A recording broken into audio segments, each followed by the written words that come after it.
দাগিতে নিশো ভাই ছিলেন দুর্দান্ত একজন অ্যাক্টর। কি চেষ্টাই না করছেন দাগি, আমরা তাকেই বলি যে যে অপরাধী এবং যে বিচারের সম্মুখীন হচ্ছে। কেউ কোনো একটা ভুল করলো, সেই ভুল ধরে কিন্তু তাদের আমরা আজীবন বলে যাই। জঙ্গলি এবং বরবাদ, এই দুইটা দেখা বাকি, এই দুইটাও দেখে ফেলবো। দাগিতে নিশো ভাই ছিলেন দুর্দান্ত দুর্দান্ত, মানে দুর্দান্ত। উনি একটা চরিত্র হয়ে ওঠার যে চেষ্টা এবং যেই, যদি বলি যে কাজ, দেখে বোঝা যায় যে পরিশ্রম এবং যেই চ্যালেঞ্জটা উনি নিয়েছেন, এটা অনুসরণ করার মতো আমার কাছে মনে হয়। কারণ আমি যখন সিনেমা দেখি তখন আমি বিশ্লেষণ করি ব্রিফটা কেমন ছিল, স্ক্রিপ্ট কেমন ছিল, সংলাপ কেমন ছিল, সে অনুযায়ী একজন অ্যাক্টর কেমন পারফর্ম করছেন, সেটা অভিনেতা হিসাবে আমার এই ধরনের একটা বিশ্লেষণ থাকে।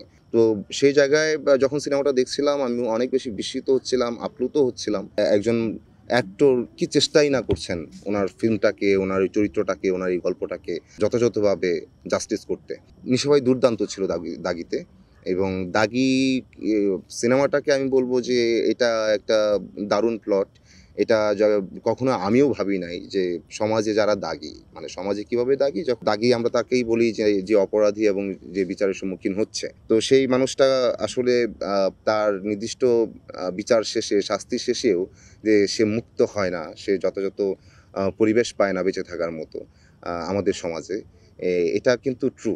কেউ কোনো একটা ভুল করলো, সেই ভুল ধরে কিন্তু তাদের আমরা আজীবন বলে যাই। কিন্তু মানুষ তো ক্রমাগতই বদলায়, মানুষ তো সংশোধিত হয়। তো আমাদের এখানে সংশোধিত হওয়ার মতো সুযোগটা খুব কম থাকে আশপাশের মানুষের কথায়, সমাজের নানা মানুষের নানা রকম মন্তব্যে, কটু কথায়।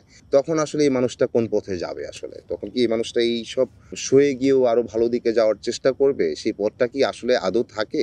নাকি আসলে সে এর চাইতেও আরো বাজে দিকে আগাতে পারে বা আমরা বাধ্য করি? সো এই ব্যাপারটা খুব স্পষ্ট হয়ে আসছে। এবং দাগি সিনেমায় যদি বলি যে সেই মানুষটার পরিবার, সমাজ এবং বন্ধু বা যাদের সাথে যে রিলেশনটা, সেখানকার যে ইমোশনাল দিকগুলা, সেই ইমোশনাল দিকগুলা খুব দারুণভাবে আসছে।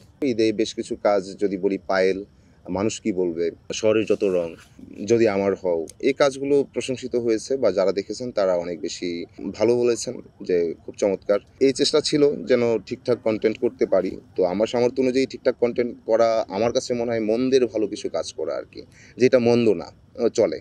এরকম কিছু কাজই আসলে আমার করার সুযোগ হচ্ছে, করে যাচ্ছে। সেটার আমি চাই যে আরো বড় সুযোগ আসুক, ভালো সুযোগ আসুক, ভালো গল্প আসুক, ভালো পরিচালকের আন্ডারে যেন কাজ করি, সেটা চাই। সামনেও এই কিছু কাজ আসবে, আমি কাজগুলো নিয়ে খুবই আশাবাদী।